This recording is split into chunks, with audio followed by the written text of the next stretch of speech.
The Eddie Sutton Show, brought to you by Farm Fresh. You can almost taste the sunshine and the good things from Farm Fresh. And by Pepsi, proud to sponsor the Eddie Sutton Show. Pepsi, the choice of a new generation.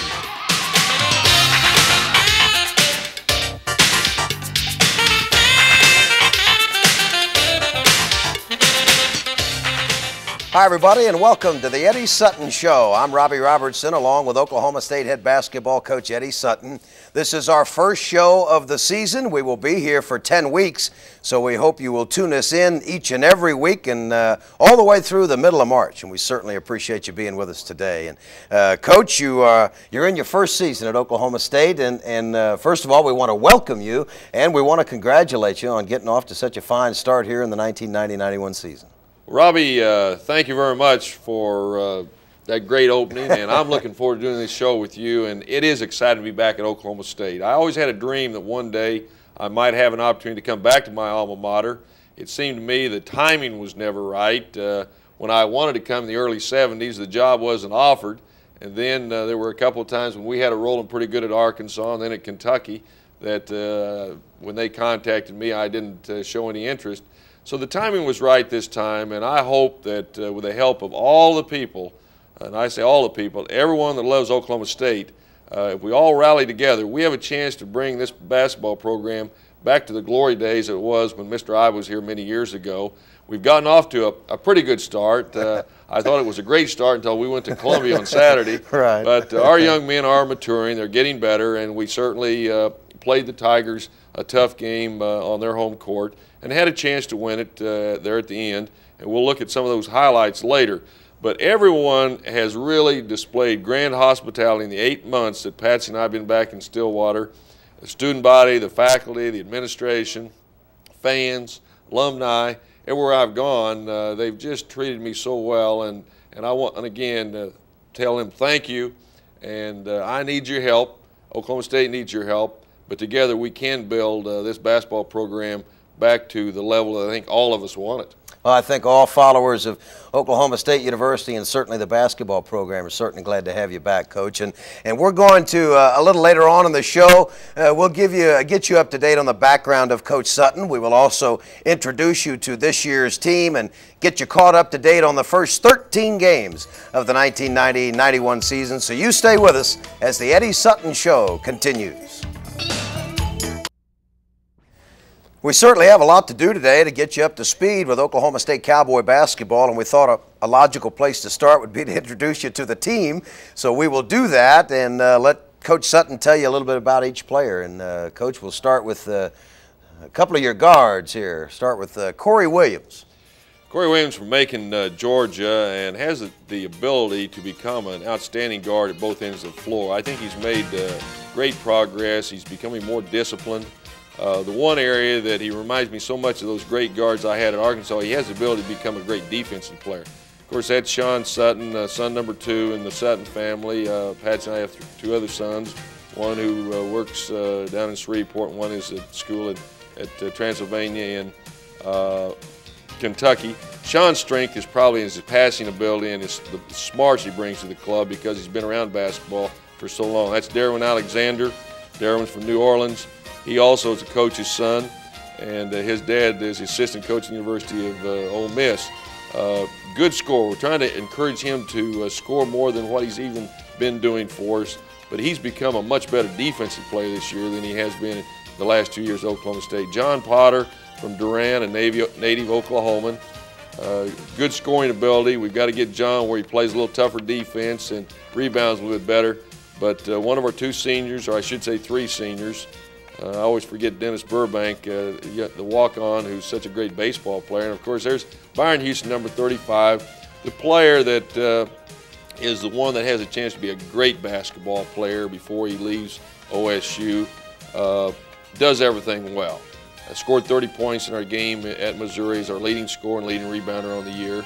Matthias Sahlstrom from Stockholm, Sweden, left for a couple of weeks to go home and play with his national ball club, missed a week before that with an injury. Hasn't really recovered to the level that he was playing before he went home, but one that needs to come on strong for us if we're going to be a winner. Johnny Pittman, number 45, the second senior that we're introducing here from Rosenberg, Texas. When I talk to people and I look at film from last year, we certainly can see the progress that he has made. Our coaching staff has done a good job with John, but there's still some room for improvement if we're going to be a contender for the Big 8 championship. Milton Brown is a transfer from Little Rock, Arkansas, played at NEO for Larry Gibson, played for an outstanding coach at Little Rock, a friend of mine over there. Needs to become a more complete basketball player. Dennis Burbank pitched the national championship game for us in Omaha last year, got beat 2-1. Fierce competitor, that's what he brings to the ball club. He's going to help our ball club as the season progresses. Cordell Hatcher played for John Phillips at Edison High School, then went to Paris Community College, is getting better every day and will contribute a lot in the Big 8 play. Earl Jones from Tulsa McLean.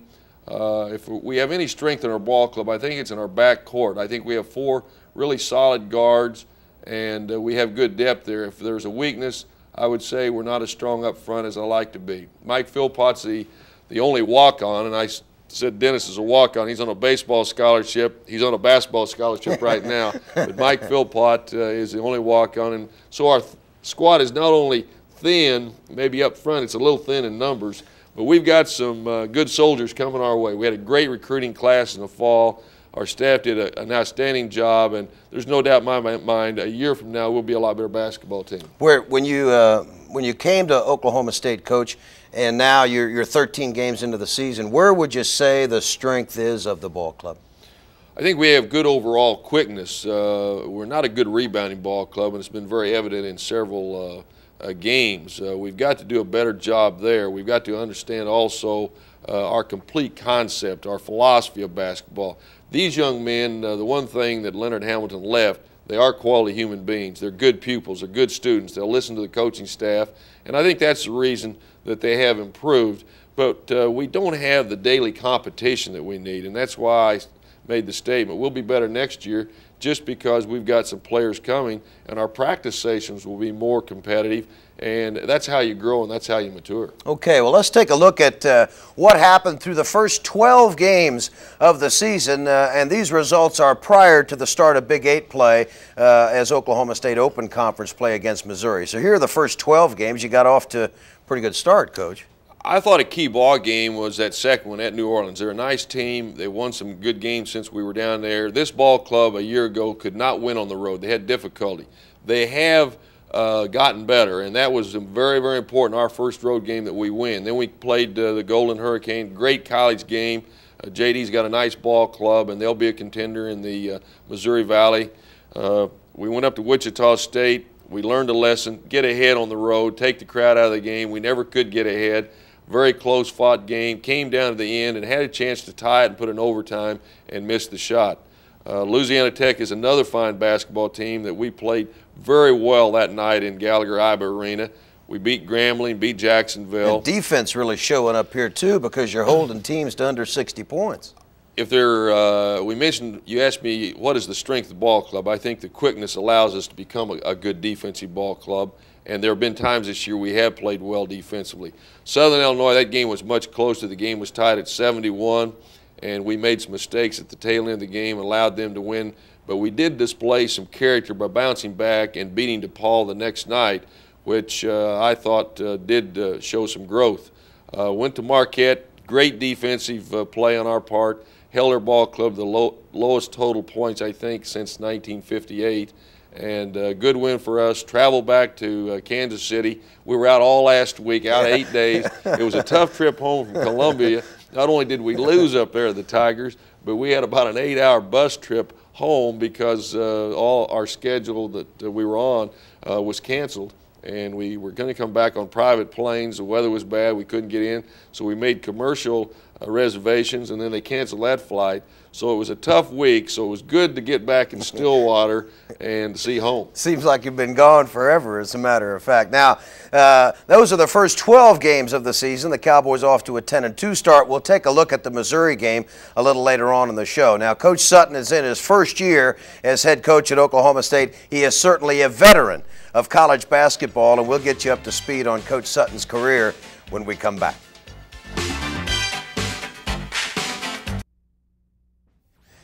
The Oklahoma State basketball program took a new direction on April 11, 1990. That's when Mr. Henry Iba introduced Eddie Sutton as the Cowboys' new head basketball coach. It was not only a great day for Oklahoma State University, but a great day for Coach Sutton as well, because it meant the local boy was coming back home, and Oklahoma State basketball now had an opportunity to return to the glory days. Eddie Sutton is working the sidelines of his alma mater. Coach Sutton played for Mr. Iba in the late 50s and graduated from Oklahoma State in 1958. 32 years later, he has come back home. Coach Sutton started his Division I coaching career at Creighton University. In 5 years, there were 5 winning seasons and a trip to the NCAA tournament. From Creighton, it was on to Arkansas for a successful 11-year stint that produced 260 victories and 9 consecutive appearances in the NCAA tournament. The 1977-78 Arkansas team was 32-4 and advanced to the Final Four.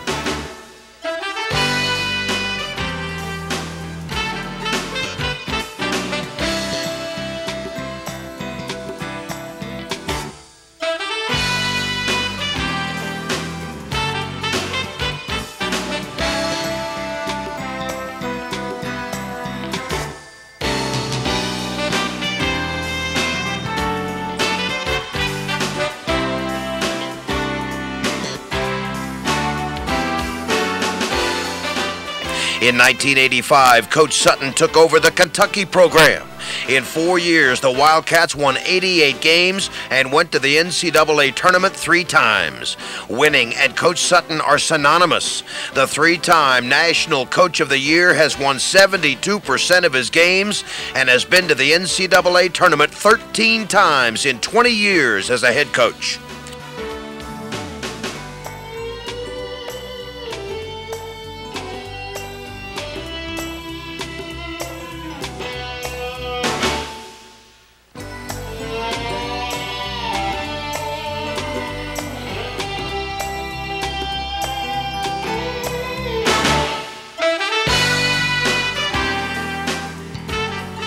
Coach Sutton starts this year as the 10th winningest active coach in the country and is trying to become the only coach in NCAA history to take 4 different teams to the NCAA tournament. That'll be just a matter of time, but Coach, you are known for your defense and your discipline. What else has contributed, do you think, to your success over the years? I think it can be summed up in what I call the 3 Ds of basketball. Anyone who's been over to our practice session will see that on our practice uniforms we have dedication.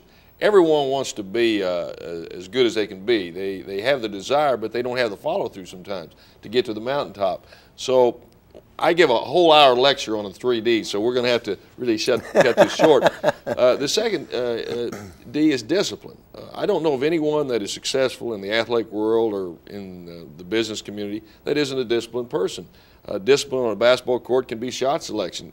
We have a basic rule: don't shoot the ball unless you can hit that shot 50% of the time. For some guys, that means a long ways out on the court. For others, you got to get closer to the hoop. And of course, defense is on the seat of our britches. That's the stabilizer in any successful team sport, whether it be basketball, football, hockey, soccer, baseball. All these things were taught to me by Mr. Iba. I just coined the name 3 Ds, and it's another reason for being so happy to be home. Mr. Iba comes over to practice every day, and what a remarkable man, and what he has given to so many wonderful people that played for him. But one thing I forgot how difficult it was when you go into a new program. You have to teach drills. You can forget about offense and defense, so it's been very time-consuming. That's why it's taken us maybe longer than I thought, and maybe I've been too optimistic about this ball club, but I still am looking forward to the rest of the Big 8 schedule, and I think we got a chance to be a good team this year, and we have a chance to be a contender in the Big 8 race. But the other thing I would throw in there besides the 3 Ds, you got to play hard. You got to go out there and play at a high level of intensity, and you've got to understand that basketball is a team game. No place for selfishness. That's another area that Mr. Iba taught all of us. I like everything I've heard so far.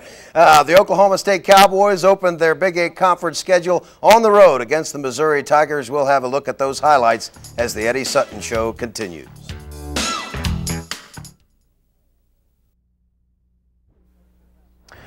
This past Saturday, the Oklahoma State Cowboys started the Big 8 portion of their schedule and had to go on the road to take on the Missouri Tigers. And Coach, the Hearns building, and not an easy place to play, and they had about 13,000 in there yelling and screaming at you. It's a very difficult place for the visiting team. They had a 38-game home winning streak going into this season. The Arkansas Razorbacks went in there and snapped that, but I believe they'd won 52 out of their last 54. And the last time for them to lose a game against a conference team, I think, was in '88 to Kansas. There's Byron Houston. If you can get the ball to him down the block, he's very, very tough to cover. He only took 10 shots in this ball game, hit 9 of them. Missed his first shot and hit the next 9 in a row. We didn't get the ball to him enough. Great effort on Byron's part to keep the ball alive, and John Potter alertly picked it up and got a putback. That's Anthony Peeler turning the ball over. Good defense, good pass by Cornell Hatcher to Corey Williams, and picturesque fast break off our defense. Take another look at this as Cornell Hatcher gives the ball up to Corey Williams. Little finger roll into the hoop. For all the young people who are watching, you want to make that defensive man, when you have numbers, commit himself. That's what Cornell did, and made a nice pass to Williams. Second half now. Good smartness on the part of Darwin Alexander. He dribbled in there, penetrated, forced the defense to help kick the ball back, and Corey hit a three-pointer. This is when we're making a rally, and this is the first time we take the lead in the second half.